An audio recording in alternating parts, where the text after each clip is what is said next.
Good morning slash afternoon, everyone, and welcome to this session of International Education Week UNE 2024. We're thrilled to have you join us today, and we are streaming live on StreamYard, YouTube, LinkedIn, and Facebook. A warm welcome to our diverse global audience. Thank you for being part of this exciting event. Today's session is titled Cultural Competence Through Language Learning Bridging Gaps in International Education. In an increasingly globalized world, understanding cultural nuances and communication styles is more important than ever. Language learning, beyond just vocabulary and grammar, serves as a crucial tool in fostering cultural awareness and competence. Our distinguished speakers will delve into this important topic and explore how language can bridge gaps across cultures. We are joined by three incredible educators who are experts in the field of language teaching and cultural integration. Maria del Carmen Martinez Garza is a dedicated educator with a focus on English language teaching with over 20 years of experience. Maria del Carmen holds a bachelor's in secondary education with specialization in foreign languages and a master's in teaching. Her commitment to professional development is evident through her participation in numerous educational initiatives, including presenting at the fifth column on educational innovation in 2020. Recently, she has continued her international professional development, completing the course Creating and Implementing Online Courses at Arizona State University in early 2024. Andrea Valdez is an English language educator with a bachelor's in pedagogy from English language educator with a bachelor's in sorry. I, Andrea Valdez is an English language educator with a bachelor's pedagogy from Universal Culture Metropolitana. Over the course of her 5 years in teaching, Andrea has developed a reputation for innovative and interactive teaching methods. She has worked at Universidad Politécnica de Altamira and now teaches at Academia Europea.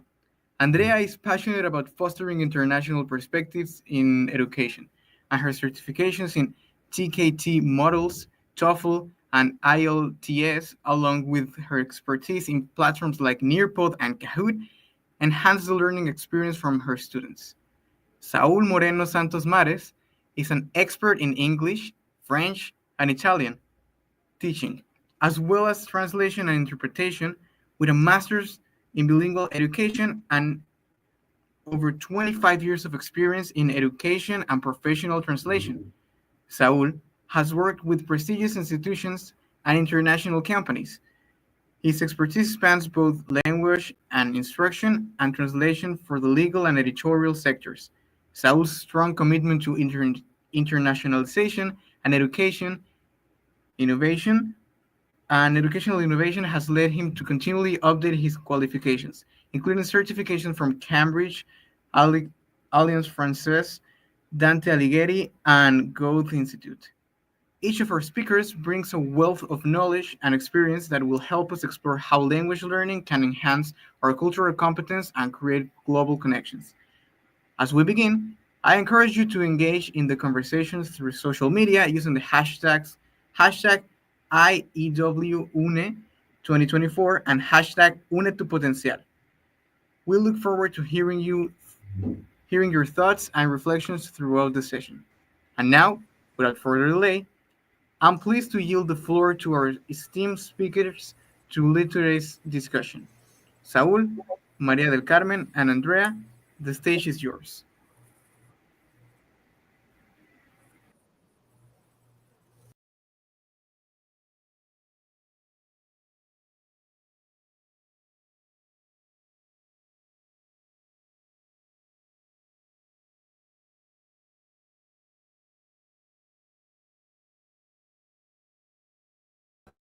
Several years of experience. So thank you for explaining our background.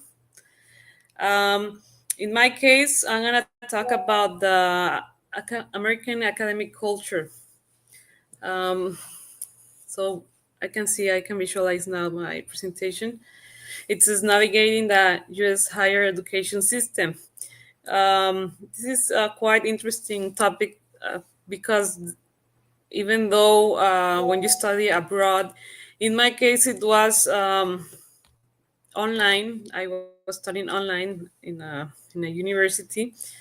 There are different academic backgrounds we have, um, and even though it was an online course, it does have like certain differences. I took a course at the Open. It's a course that the American Embassy gives, like these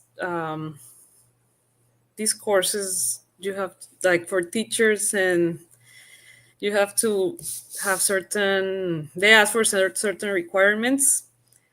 It's a scholarship actually.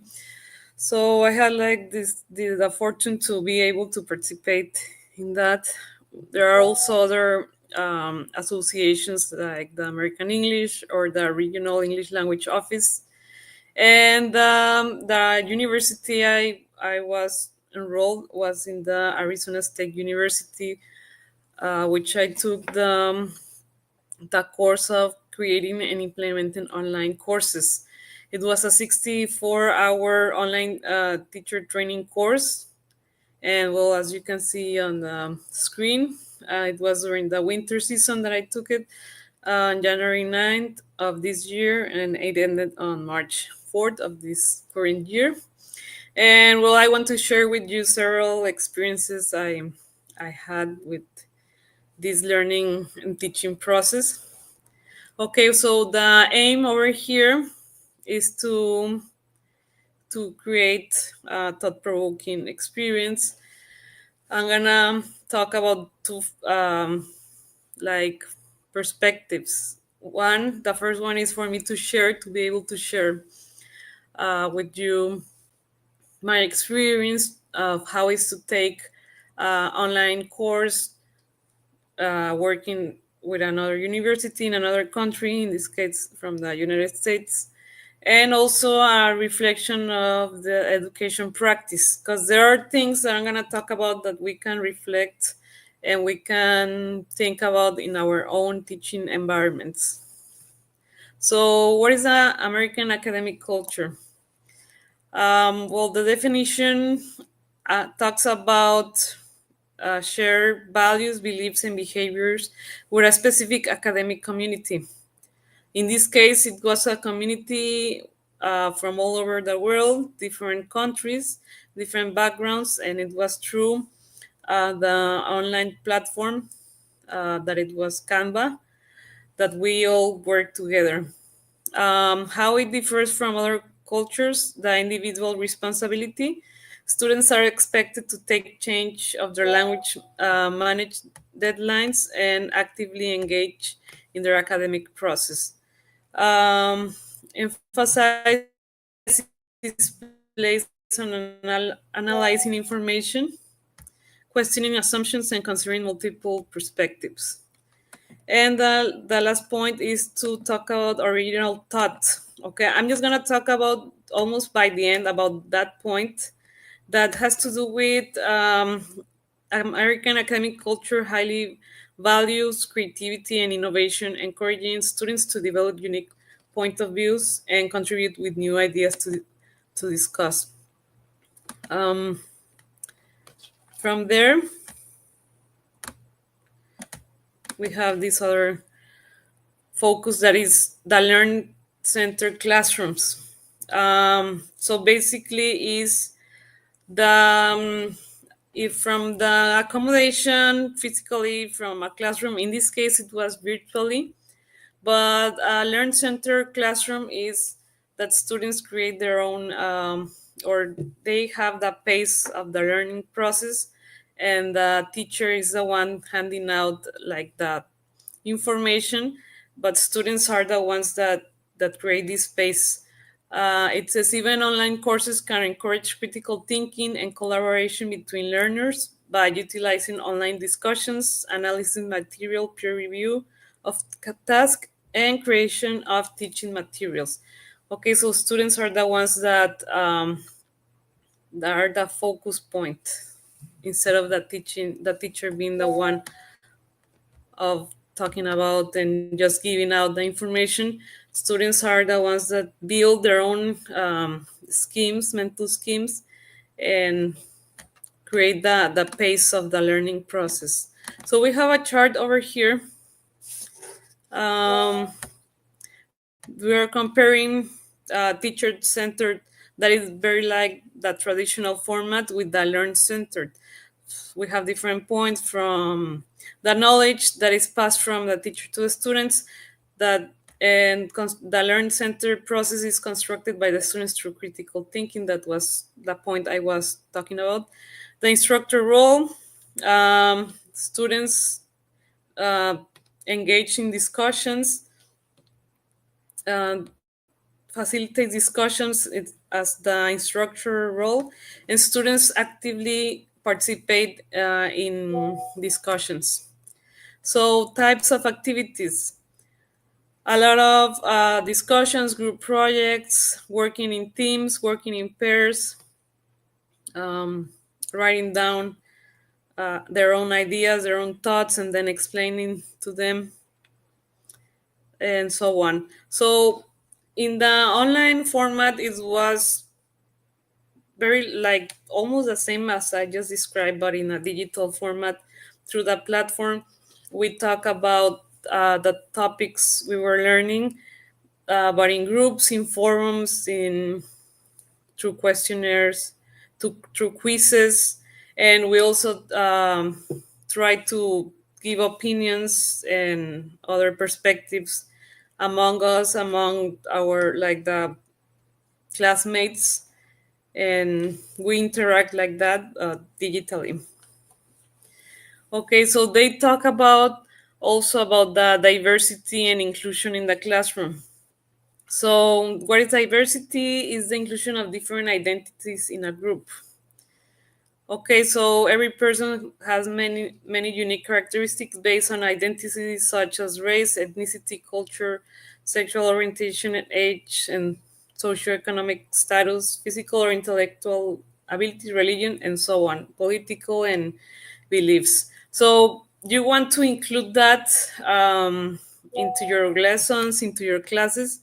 As a student, online student, well, I did see and recognize that diversity because I had classmates from all over the world.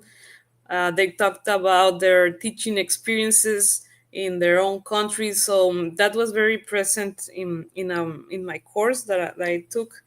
But also as teachers, we also have to take into account that, and talk about different and include different cultures in our diverse classrooms.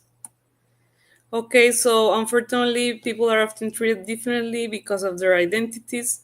So that still discrimination is still something that is going on, but we as teachers can eradicate and avoid this by having an inclusive classroom. So as educators, it's our job to build respect and understanding among peers. So we're gonna talk about now what is equity. Okay, so at the end we're gonna answer a poll. So it's important for you to have an idea of these concepts for you to be able to answer the poll.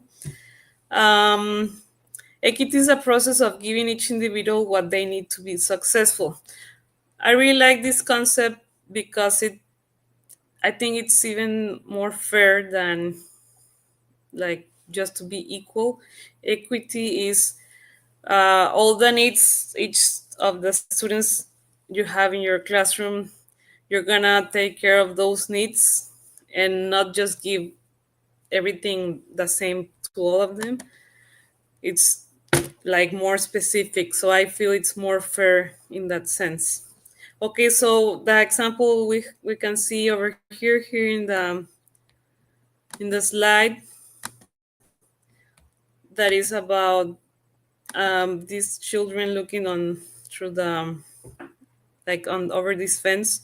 So they have different tools they can look through, and that's what basically equity means. Like they have different heights, they have different needs, so their tools are going to be different for them to be able to see it. So I think that's a very good example. Um, the differentiated instruction is that each student receive helps in different ways in order to reach a common goal. Okay, and that's also a very important point for inclusive classrooms, because we know that students have different forms of learning. So in our lessons, we have to include either in a list written form or a speaking form in a discussion, or visual, having more visuals to include, to have like that real inclusion in the classrooms. And regarding to the course, well, it was very inclusive in the sense that through the course, they also know that students may have different situations. Some of them may not have good internet or electricity or a computer most of the time, and that didn't prevent for them to be able to take the course. So they have like this package of information of the course where you can download and you can visualize everything, and they also have videos. They explain the information through videos, so that was very helpful. And even though the course was online, it was inclusive in that sense, because they did take into account the needs of all of us, the students, even if we were in different countries. Okay, so inclusive classrooms where all students learn together regardless of their backgrounds, and teaching methods and materials must be accessible so that all students are included. So just the example I just gave is that to be able to be included, even though you have different life situations, that won't prevent for you to be able to study. So over here, on the course, it says access materials might look different for each student. For example, a student learning virtually may not have the internet connectivity to watch a long recorded video. And to make the video accessible, instructors could include a downloadable script of the video. So those are examples for us teachers to be able to create an inclusive classrooms. Because inclusive also refers to that. It refers a lot of points, not only um, about a culture or ethnicity or uh, all those types of inclusion. It's also regarding to be able to include the student if he or she has any difficulty learning from the way they learn, they have their materials, or if they cannot reach school, or they have any trouble reaching school and things like that. um, to close this topic is regarding to the course, to the academic culture. It's what is expected from you, like as a student in immersed in an American academic culture. So we have these points: is self-directing learning. That means that you're expected to take ownership of your learning and making sure you understand the course content. Over the course, we were able to ask our teachers through Canva platform, through a chat, through email.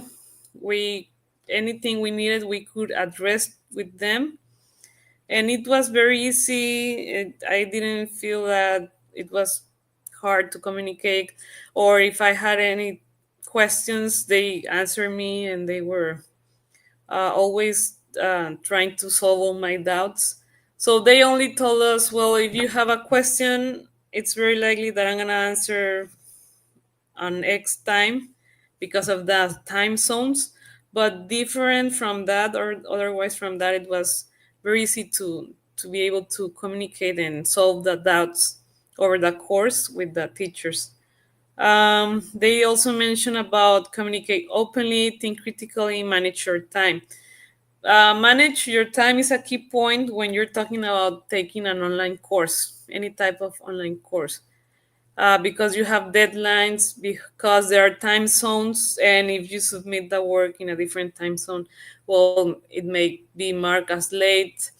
So you need to organize, and then the assignments could be long, or very like time consuming assignments. So you need to manage your things, your activities, and of course you have to do other things in your own household, in your workplace. So that is a very important key point if you want to take an online course.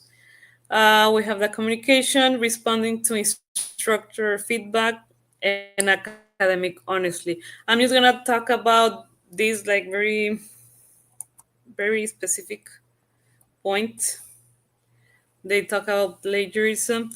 Um, Plagiarism, there are many types of plagiarism. It's basically not giving the references of the work, or taking someone else's words and not saying that, and saying they are yours. So that is the concept, but I'm gonna talk about specifically here on my experience.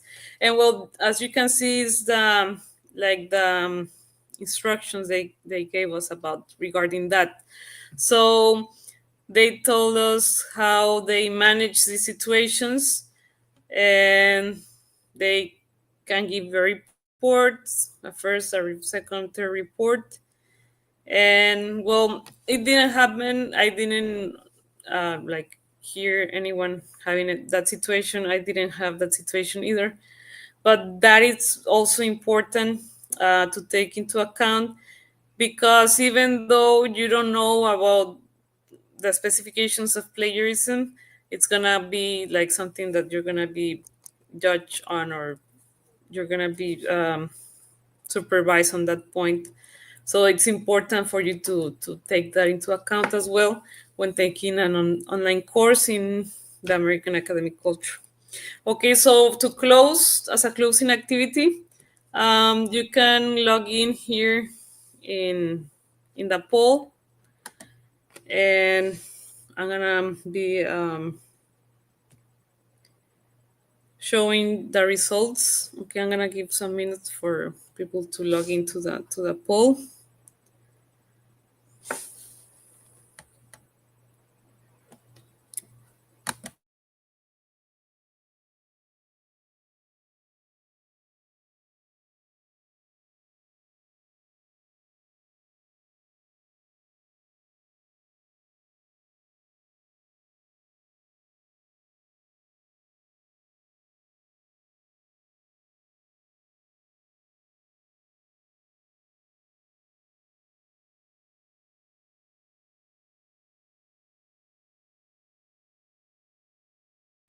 Okay, so meanwhile, you're answering the poll. I'm gonna be projecting it. So give me a moment.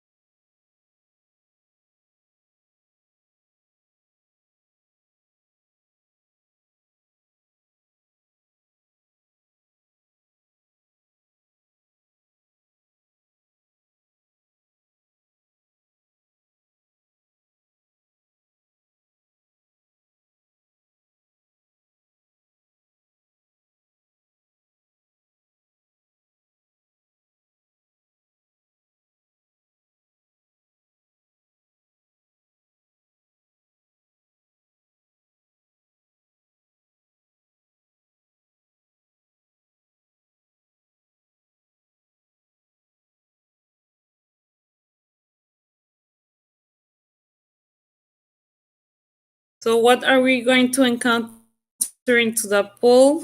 I'm gonna be asking this specifically for teachers.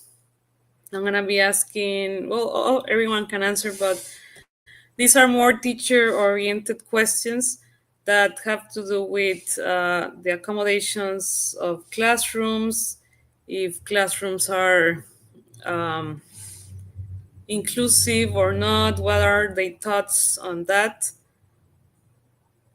So we're gonna find out.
Hi, everybody,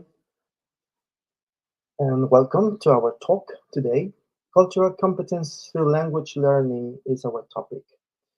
But before we go on, we must be sure or have an idea about what culture is, right?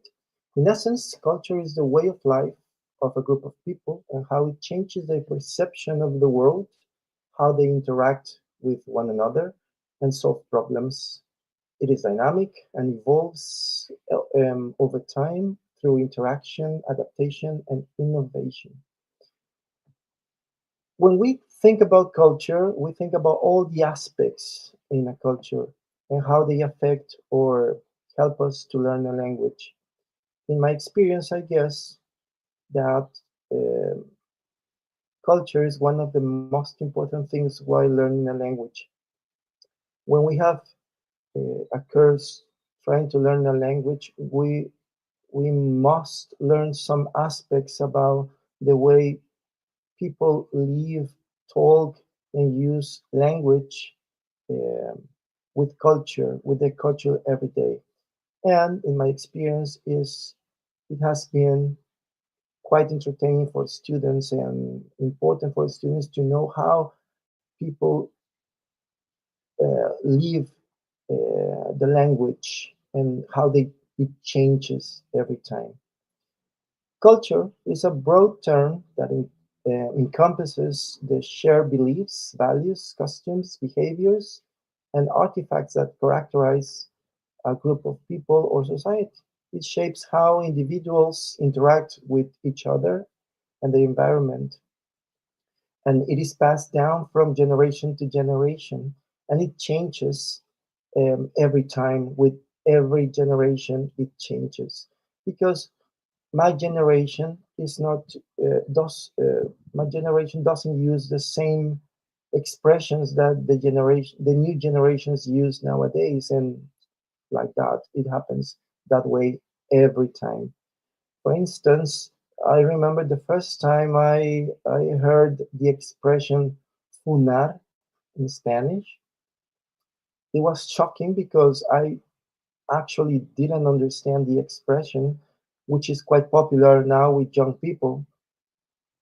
Uh, and then I did my research and how it's not even an expression that is that was that has an origin in Mexico, but in Chile.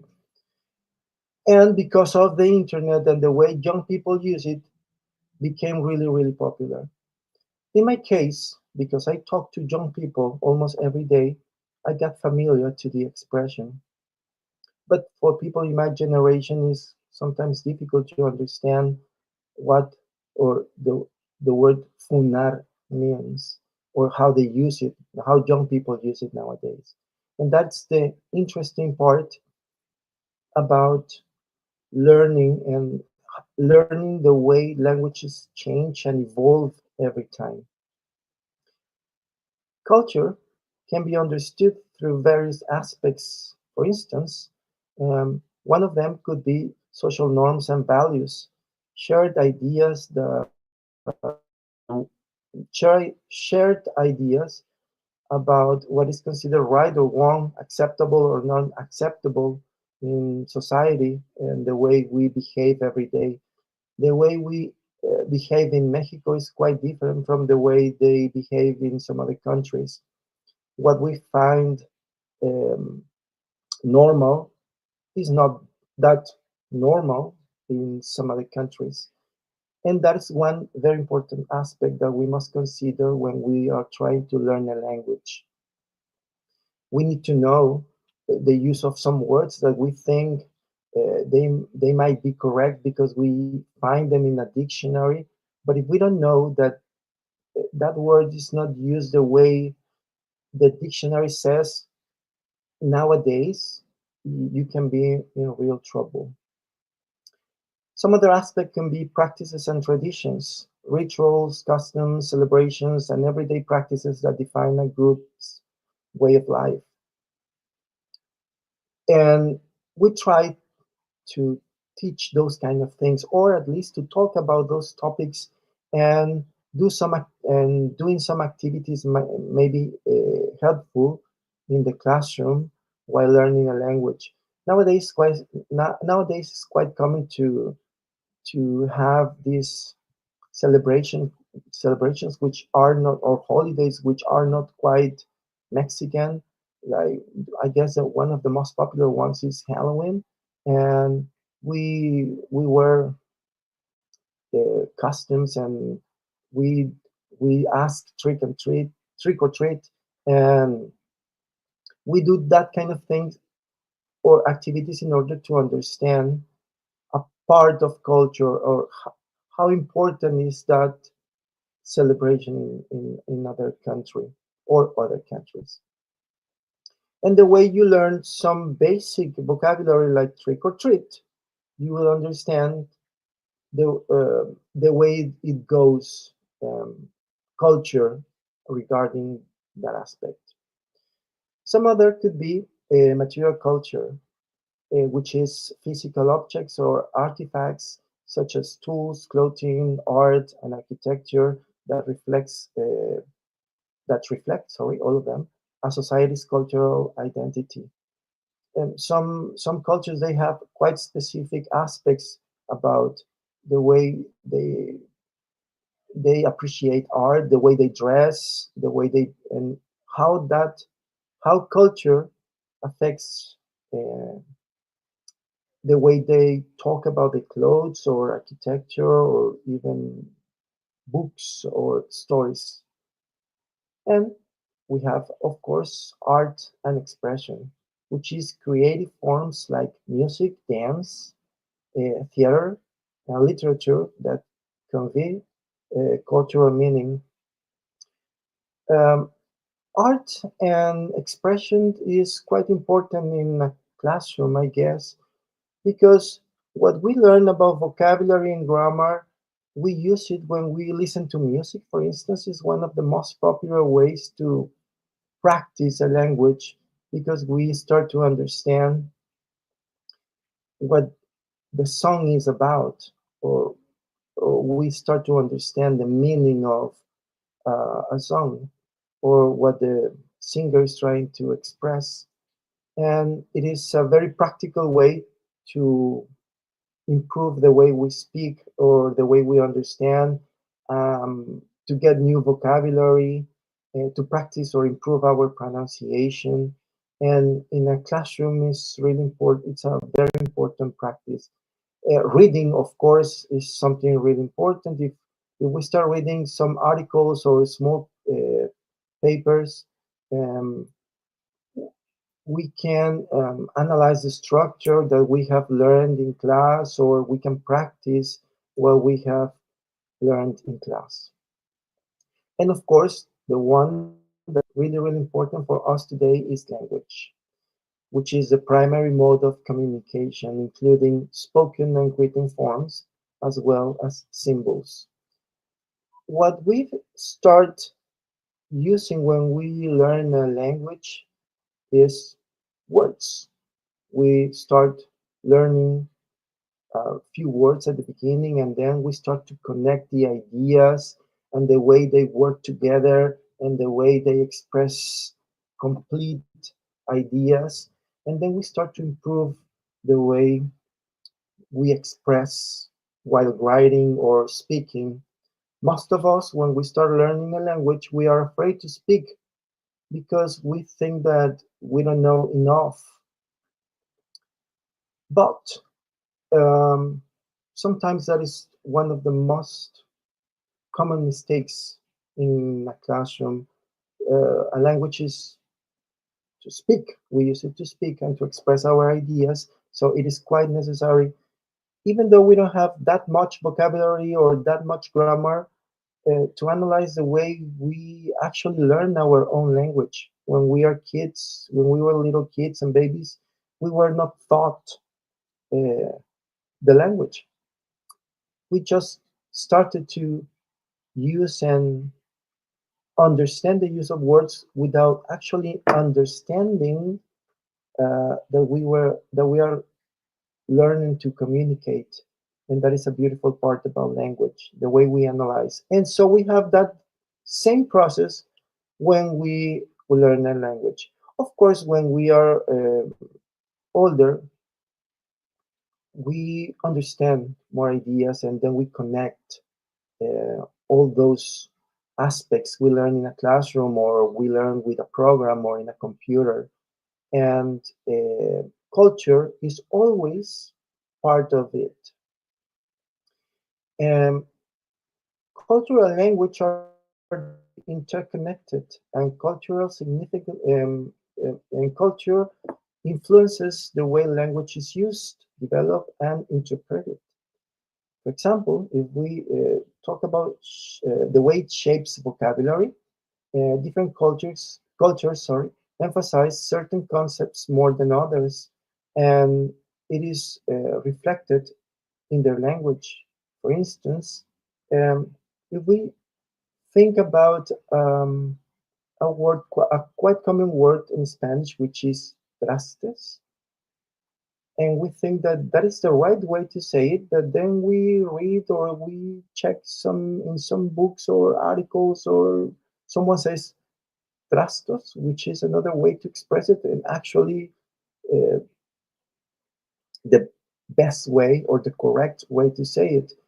But language is something that is, I consider, well, in most linguistics, um, alive, something that changes according to the needs people in certain cultures have. So if a term is accepted and it is introduced in their culture, then and if it works that way, um, then it it has um, achieved what you need in communication. And today, learning a foreign language is likely to mean learning a great deal about foreign civilization and culture at the same time. And books and materials incorporate information about such matters as physical geography of a country, history, politics, religion, social institutions, education system, and more information, because that gives you more information in order to speak and have more vocabulary structure and to get to know the way people actually talk that language in a country. For me, one of the most important things is to embrace and to understand those aspects about culture, and studying different languages at the same time has been a wonderful experience, and to understand the difference among them, um, it's a beautiful thing. And now for closing, let me tell you a quote I really like from Charles V.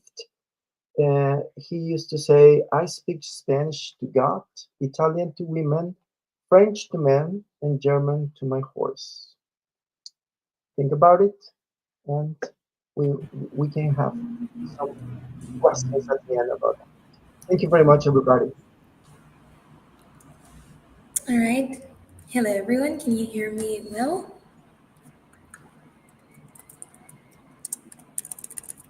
Okay. Well, thank you, everyone, for being here.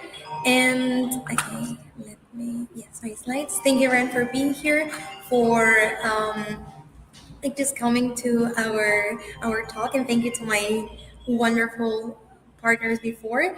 And today I'll be talking about how language learning challenges preconceived notions. So I want everyone to think about the last time that you heard something related to your culture. For example, I have the pleasure to be from Mexico, so I we all hear like, okay, Mexicans are so lively and Mexicans are so full of energy, and we have this just kind of passion for what we do and very hardworking. But we tend to categorize everyone in the country based on what we hear or based on what we learn from other people. And very rarely do we go beyond that to explore, okay, but why are they hardworking and why are they so lively and what makes them who they are? No, like this curiosity that we have lost throughout the ages, I guess. But with the time and with I guess experience, you start meeting other people that no not necessarily fit into those stereotypes anymore. And there is this there is this issue with students in particular. I have the pleasure to be a teacher at UNE, and you tell them like, no, this is the way that something happened in this culture, and their first instinct is to go like, no way, teacher, how is that possible? How is that like they don't believe you, or they think that what you're telling them might not be true, or they are very amused, and you tell them, no, yes, it happens like this. Um, Okay, so and this is something that tends to happen according to people. And I think that one of the most important things we should also teach students is the capacity to be able to interact with all sorts of people. So I want everyone who's watching, if it's possible, to make an assumption of something that you as a person, a part of your culture, what is something that you have heard about your own culture? Have you heard that maybe in my case, I'm from Mexico, we all the time we hear that we're impunctual. That's something that happens to us all the time. We're impunctual, we're passionate, we're lively. What about you? Because I know that many people are watching from around the world. What is something that you hear about your culture that might not be true, might be true, but you hear about it? So if you have the possibility to just put it through the chat, go ahead, and then we'll move on to the next slide while you answer. Okay, and if you agree with your peers, just drop a like or just put same in the chat. Okay, moving on to the next slide. We are going to also take into consideration our role as educators. As a teacher, you have so much power in a classroom, and you can choose either to, well, just stick to what you have, stick to maybe like doing an exercise, or you can choose maybe to put a little bit more effort into what you do, and maybe bringing things as realia if your school allows it, of course, if it's approved, but bringing things from cultures that are made by the cultures instead of being processed by someone else and then posted, you have the opportunity to get students close to the real source of information by sharing real like authors from the culture. You have the opportunity to contact speakers from all around the world thanks to the internet. And starting from the pandemic, we started seeing this that we're so rude. Somebody said that we're so rude. Could be. Mexicans do everything the last minute, como buen mexicano. See, and it happens.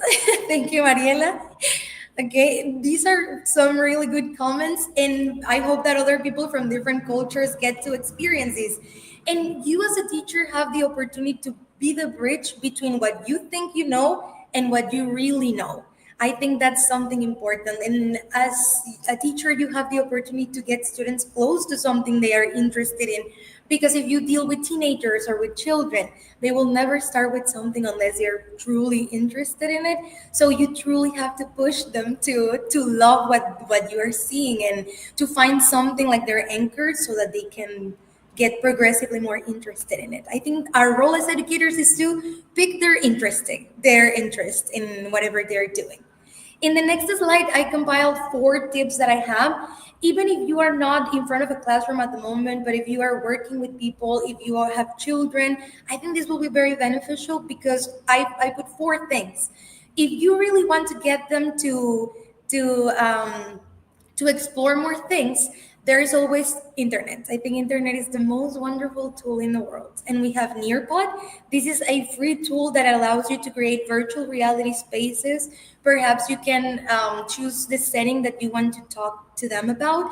You can choose a pen pal system. I think that many friendships have been forged through these type of connections, and now with internet we don't have to wait so long, which brings me to the next one. Apps such as Tandem, they have the opportunity to get you in touch with people that you don't know, but you know that they're from this country. So you have the opportunity to get them into this mindset of, I want to learn more. I want to learn from the source, and you can apply it to your class, maybe as an extra homework, maybe as like an extra assignment that they can do, or maybe just as a free resource for them to take. So just getting them close makes a difference. And then forums. Whenever we don't understand something, like how do I repair my computer? YouTube or internet? How can I don't know, reboot my laptop? Internet. How can I fix my bathroom or my sink? The internet, no? So the same way that we have these questions and these necessities for us to get closer to people who know about it, maybe there's the option to get closer to people who are very close to the culture. There, I say, they live there. So this is a way for us to teach them, and these are some tips that you might use in your classroom or for your kids, anyone. But the reason why we do it, I think it's a little bit more important as well. In the next slide, I put a little conclusion, a short conclusion there, but I want to tell you about the increasing need of our students to be proficient and to be competent in a social setting, because what I see from my students is that they are very afraid to talk to people and they're very shy.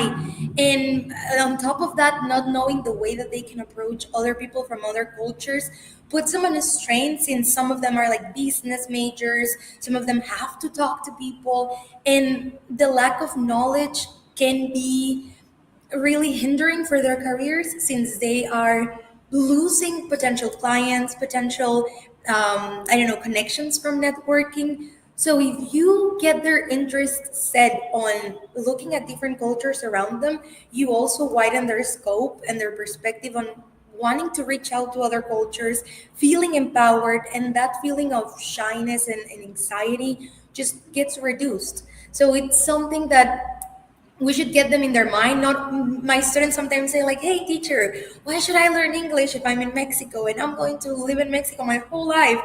And they're like, okay, maybe they are right, but what if it doesn't happen? What if you need this language, and what if you need this culture? Because you get a one in a million opportunity of someone inviting you to join their companies. Will you reject them? Will you shy away from that? I think it would be a great loss if you do it out of fear or out of ignorance, if you never dare to have this sort of contact.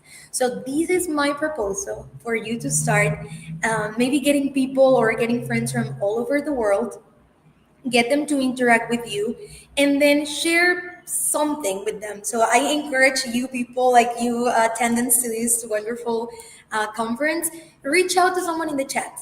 I want to see like you saying like, hello, my name is Carolina, I'm from Mexico, and I have these three hobbies, and I am looking for people that share my mindset. So I want you to put it in the comments, just interact with everyone, and I want you to reach out to other people, okay? And if it's possible, say hello to them, interact with them, and maybe even become pen pals with them. Share your emails. Who knows? Maybe you find your best friend. Maybe you find another teacher that it's, I don't know, in India or in Japan, and you have the possibility to start something that you never thought would be possible in the first place. So I'll give you maybe like 2 minutes. Post these like hello, and please, I encourage you to use the hashtags from this the week.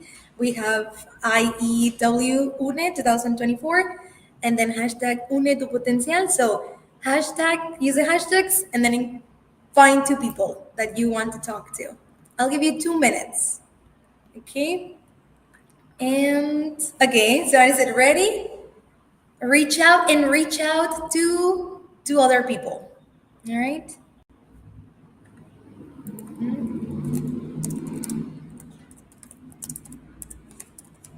Okay. If you want to share some answers through here, so I can also read them, that would be.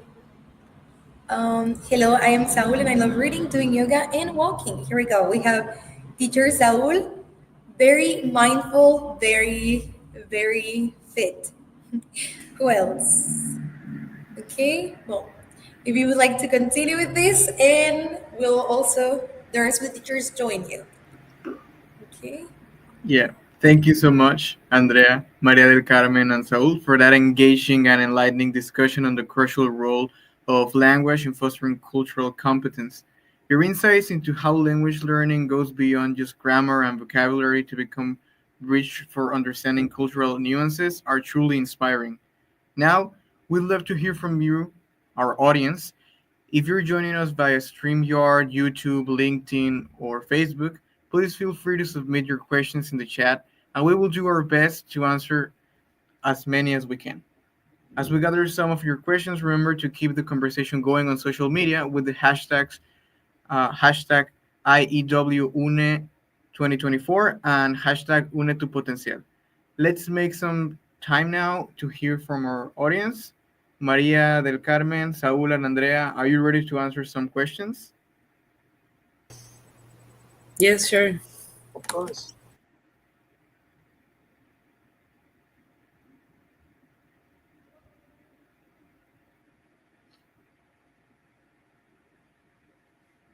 Okay, we are waiting for some questions.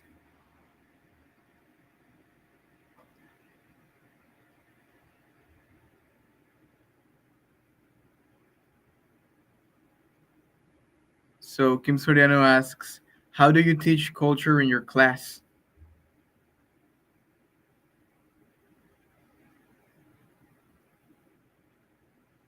Well, in my case, where every single chance I have when we have a holiday or a special uh, celebration from different countries, we do different activities. When I teach English, we celebrate or we talk about Halloween, uh, Christmas, and the most important holidays. When I teach French, we talk about uh, the National Day in France or uh, uh, and some other important, very important holidays, and with something that has an activity by itself, and then we do the whole process. There is a holiday well, a celebration in France, which is well something similar like April's Fool, but they stick fish on the back, and le jour du poisson, it's called something like that. It's silly translation, but and then you go around the place and stick fish, paper fish, of course. I mean, we do the whole process in the classroom and the whole thing, and then they start talking about. We talk about the origin of the holiday or the tradition, and then I explain what they have to do, and with different activities and holidays. That's actually very interesting. Now, Alan Michel Corona Cruz um, says, do you think that the topic of culture is important to everyone, or does it need to be more important? Well, I'm gonna answer this one. Thank you, Alan, for your question. I consider it's very, very important, especially today, talking about inclusion, because culture, it's everywhere. Languages are made out of culture, basically. So you don't only learn the language, but you also learn the culture that comes with the language. And it's not only one culture. It's like in English we have words that have origin in Latin, in Greek. We have words in French. We have words in different other languages, so they're interconnected with other cultures. So I think culture is like a focus point in teaching.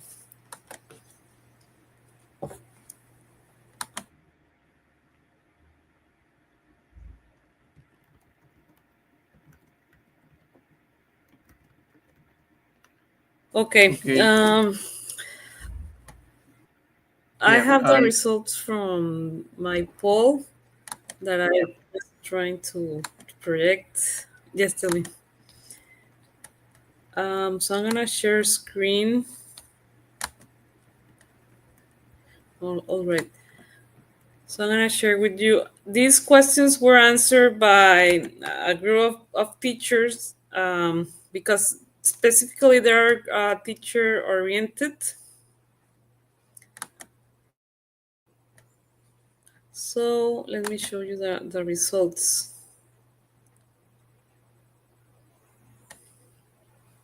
Mm.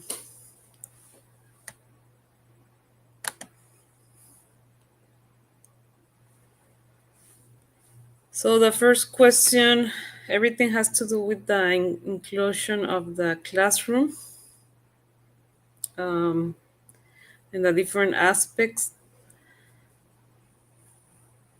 Okay, let's see. So what do you understand by inclusive education? Um, Most of the people that answered said including all students regardless of their needs, which I also agree with. The next one, we have two answers. Do you think schools are prepared for inclusive education? One person said that some schools are, but there is still much to do, and another person said that they are generally not prepared. So I think it's accurate both perspective depending on the school or the state. Okay, then we have question number 3. There are only 5 questions. What do you consider the most important factor for implementing inclusive education? Adapted teaching resources, of course. So you need material, you need either if it's online or physically, you need to have everything adapted in that format. How can an inclusive environment be fostered in the classroom? Respecting individual differences, offering adapted resources for everyone, and all of the above. Okay, so we have different perspectives. And the last question is um, in your opinion, what are the biggest challenges of inclusive education, prejudice or lack of awareness, and all of the above? So that will be my results. All right. So this is it for today. Thank you once again to Saul Moreno, Andrea Valdez, and Maria del Carmen Martinez for such a fascinating discussion on how language learning helps bridge cultural gaps and fosters global understanding. And of course, a big thank you to all of you in the audience for your thoughtful questions. We didn't have enough time to answer them all, but thank you. And we truly appreciate your engagement and hope you leave today's sessions feeling inspired and informed. Before we conclude, I'd like to invite you to join us to our next session, Engineering in the USA, Professional and Personal Experiences with Federico Velasquez. Federico will be sharing his personal journey and professional experiences in the field of engineering in the United States, offering valuable insights for anyone interested in pursuing a career in this area there. So this session will be live streamed across our platforms, StreamYard, YouTube, LinkedIn, and Facebook. So be sure to tune in. We hope to see you there. Thank you again for being part of the International Education Week UNE 2024. Have a wonderful day ahead.